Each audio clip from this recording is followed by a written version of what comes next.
앞으로 3년 후 대권까지 노리고 판을 엎어버려요. 바둑돌 확 밀어버려요. 정치 독해 김진영입니다. 총선이 끝나고 정치 상황들이 급변했습니다. 지금까지 있었던 이야기, 앞으로 전개될 이야기를 가지고 간단하게 한번 정리해 보고자 합니다. 1일 1가인데요. 매일 깝니다. 매일 까는데 지금 선거가 끝나고 나면 가장 중요한 거는 이제 성공한 쪽보다는 패배한 쪽이 어떻게 돌아가는가 이거 봐야 되거든요. 근데 패배한 쪽이 사실은 수습을 원만하게 하는 거 잘 없습니다. 특히 지금 국민의힘 같은 경우에는 여당이거든. 집권 여당이 대패를 했습니다. 싸움에서 지면 가장 먼저 떠오르는 게 뭡니까? 희생양이 필요하거든요. 이 희생양을 바로 한동훈으로 표적을 삼았다는 겁니다. 홍준표 대구시장이 이렇게 전면에 나서는 이유는 사실은 이제 그 전부터 홍준표 대구시장이 선거 때에도 끊임없이 한동훈 비대위원장을 공격을 했거든요. 그 공격하고 나서 선거가 딱 끝나고 대패를 하고 난 다음에 윤석열 대통령이 처음 만난 사람, 만나서 밥을 먹고 4시간 동안 같이 이야기를 나눈 사람이 홍준표다 알려지니까 더 신이 난 거죠. 지금. 윤석열 대통령과 홍준표 새로운 윤핵관이 되고 있다. 이런 쪽으로 지금 이야기까지 전개되고 있거든요. 새롭게 지금 용산에서 등장하고 있는 이야기가 선거 패배 이후에 홍준표, 그리고 권영세, 정진석, 이 세 사람이 새로운 윤핵관으로 등장하고 있다. 이런 이야기가 나오고 있거든요. 결국 홍준표 대구시장의 계산에는 앞으로 3년 후 대권까지 노리고 있는 거예요. 한동훈이라는 사람은 장애물이거든요. 장애물이니까 조기에 끝내버리자. 그 옆에 권영세, 심평, 이런 사람들이 도와주거든요. 자기를 자꾸 도와주니까. 윤핵관을 끌어안고 앞으로 나가자. 이런 계산을 하고 있는 겁니다. 자, 밥은 누구하고 먹습니까? 편안한 사람하고 먹어야죠. 한동훈, 윤석열, 점심 먹을 사이가 못 되느냐? 점심 먹을 사이 되죠.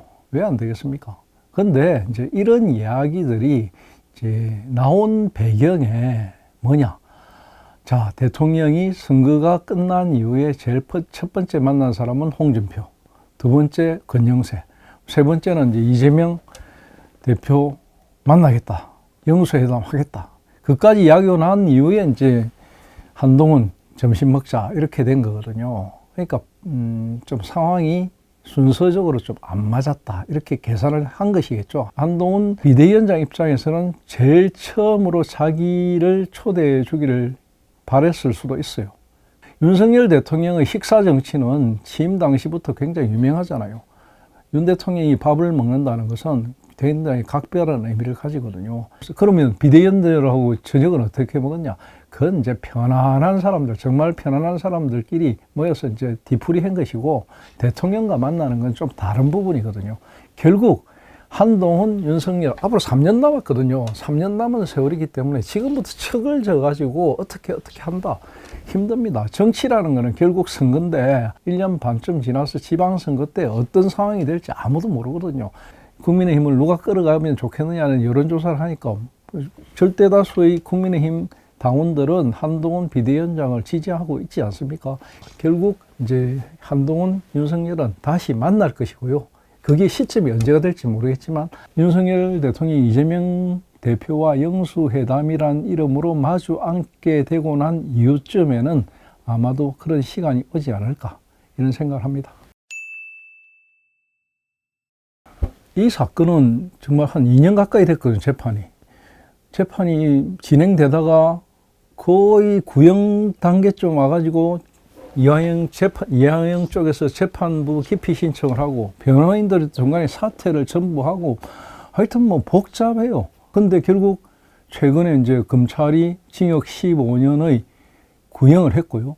이제 결심이 이화영 전 부지사의 유죄가 확정된다면 이건 공동의 어떤 관계에 있는 이재명 대표에게는 치명상이 되거든요. 그러니까 이 재판을 어떻게 해서든지 계속 딜레이 시켜왔던 게 이화영 측의 어떤 전략이었거든요. 그래가지고 거의 2년 가까이 끌어오는데 성공하지 않았습니까? 근데 지금 막다른 골목에 오다 보니까 이제 외통수가 걸린 거죠. 이 외통수를 피해가는 건 뭐냐? 외통수 피해가는 건 뭡니까? 바둑에서 판을 엎어버려야죠. 바둑돌을 확 밀어버려야죠. 상대가 정신을 혼미하게 만드는 겁니다.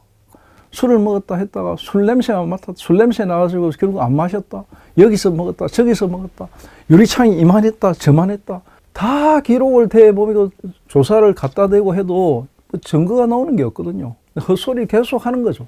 일반인이라면 상상할 수 없는 일이 대한민국 사법부에 지금 일어나고 있거든요. 그것을 가능하게 한 게 바로 이화영이라는 사람입니다. 이것의 끝자락은 결국은 어떻게 될 것인지 아마 짐작이 가실 겁니다. 곧 결론이 나올 거라고 봅니다. 이영수 회담을 기점으로 해서 여야의 협치가 복원되고 우리 정치가 좀 봄날을 맞을 것이다 하는 이야기도 있고요. 뭐 그래도 비슷비슷하게 안 가겠나, 서로서로의 체면을 차려주는 정도에서 끝나지 않겠나, 이런 이야기도 있고 지금 그렇습니다. 하지만 정치라는 것이 우리 생활과 밀착되어 있는 부분이기 때문에 뭐 버릴 수 없는 부분이거든요. 끊임없이 일어나고 있는 여야의 정치적인 이슈들 앞으로도 잘 지켜보면서 다음 시간에 뵙도록 하겠습니다. 감사합니다.